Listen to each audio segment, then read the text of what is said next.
Agora, Luiz Fernando, uma coisa fundamental no Brasil, apesar de todos esses ciclos de populismo que, na verdade, desviaram o Brasil do seu bom caminho, uma coisa que foi sempre muito sólida foi o Banco Central.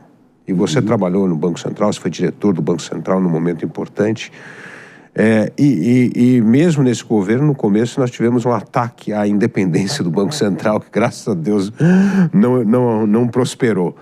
Mas que outra instituição, eu queria que você falasse um pouco do Banco Central, esse papel da independência, qual é a real independência hoje que existe no Banco Central? Porque uma das coisas que o ex-presidente Roberto Campos Neto disse é que precisava ter agora uma independência também de carreira administrativa dentro do Banco Central, como parte fundamental desta independência da política monetária. Como é que você vê o Banco Central como essa instituição independente e se é preciso mesmo avançar também nessa outra independência administrativa do Banco Central? Olha, então o primeiro aspecto é o seguinte: quando você olha os países de razoáveis para bons países que se desenvolveram, que melhoraram a renda, reduziram a pobreza, todos eles, sem exceção, têm Banco Central independente. O que quer dizer isso? Quer dizer que esse é um órgão de Estado, ele não é um órgão de governo. Eu sou um governo mais à direita, o Banco Central vai ser assim, mais à esquerda vai ser assado, eu estou achando que minha popularidade está baixa, então o Banco Central reduz a taxa de juros. Não. O Banco Central, ele precisa ser tecnicamente o guardião, né, da inflação baixa, do ambiente macro, digamos, estável. Esse é o papel dele. 2, ele precisa cuidar para que o sistema financeiro ele seja saudável. O sistema financeiro, ele é mais ou menos como se fosse o coração de uma pessoa. O coração é o órgão mais importante, não sei, talvez seja o cérebro, mas sem o coração a gente morre. E o que o Banco Central faz? Ele recebe e joga o sangue. Quer dizer, ele é um órgão muito importante. O sistema financeiro é isso, né? Ele recebe depósitos das pessoas e ele empresta para quem vai investir, para quem vai comprar uma casa e assim por diante.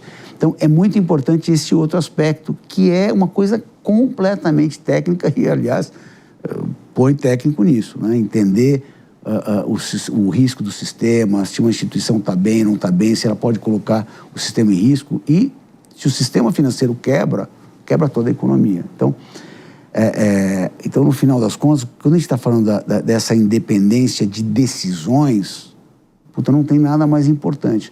O Banco Central erra, mas ele tecnicamente vê que errou e logo à frente ele passa a acertar. Muito bem. Tem um outro aspecto que é o aspecto administrativo e financeiro.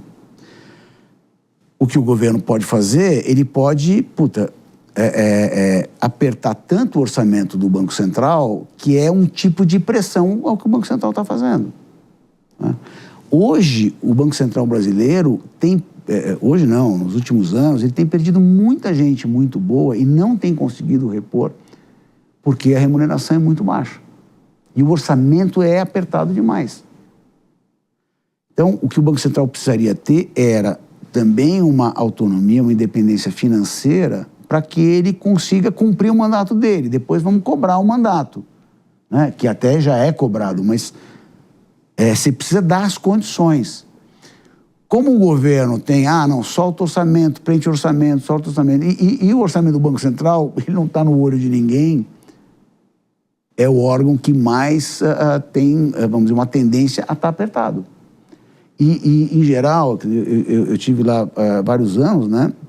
Quer dizer, lá não tem desperdício, é tudo muito direitinho. Por quê? Porque é um órgão que tem que ser arrumado, vamos dizer, as pessoas que estão lá estão há muitos anos, existe uma hombridade com relação ao Banco Central muito grande, é uma coisa bonita de participar e tudo.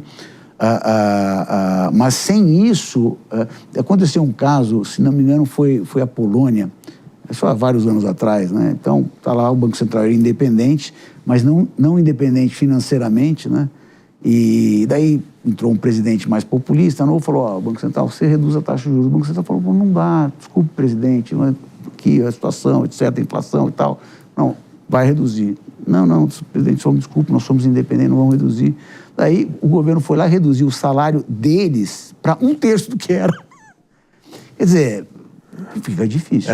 Por isso que é tão importante você ter esse lado, vamos dizer, financeiro e administrativo também independente. Isso vale também para a CVM, que é o regulador de mercado de capitais, que tem uma enorme, tem até mais dificuldade orçamentária do que o Banco Central. E daí, no final, não consegue fazer o trabalho direito, né?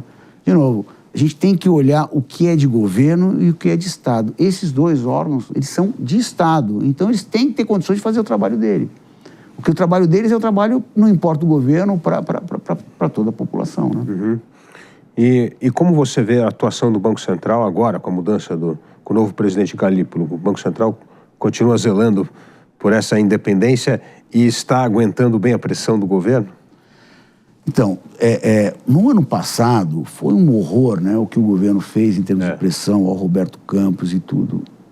Foi o primeiro teste da autonomia e nós passamos no teste. Foi duríssimo, mas nós passamos do teste. O Roberto Campos foi assim, teve momentos que parecia que ele era zen para aguentar aquela pressão. Foi uma coisa assim realmente, inclusive muitas vezes muito deselegante. Foi muito ruim, mas aguentaram a pressão. Dito isso, na prática, os novos diretores que foram sendo contratados por esse governo são bons caras. Então, assim, tem nenhum deles que você fala, não, esse cara é um cara totalmente, uma cabeça totalmente diferente.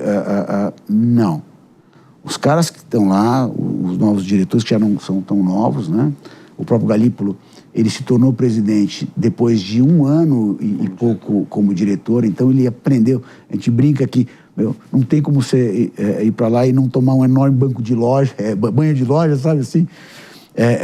Então ele aprendeu um monte e eles estão sim fazendo um bom trabalho, estão sim olhando para o aspecto técnico. Por exemplo, foi uma distorção enorme a questão do IOF. O Galípolo falou, olha, eu não achei boa essa medida. Essa é uma medida que atrapalha o Brasil, produtividade e até o próprio Banco Central. Então, assim, ele está sim mantendo a sua independência e eu acho que está fazendo um bom trabalho.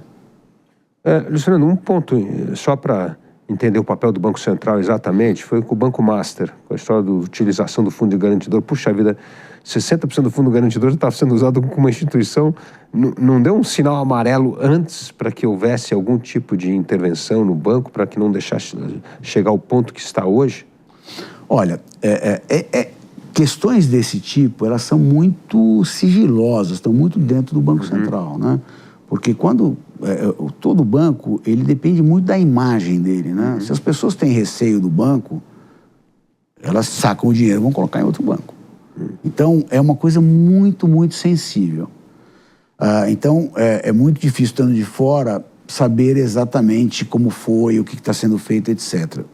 O que eu sei é que uma série de atitudes foram feitas nesse processo para que isso não se tornasse uma questão da magnitude que está se tornando, ou que se tornou, né?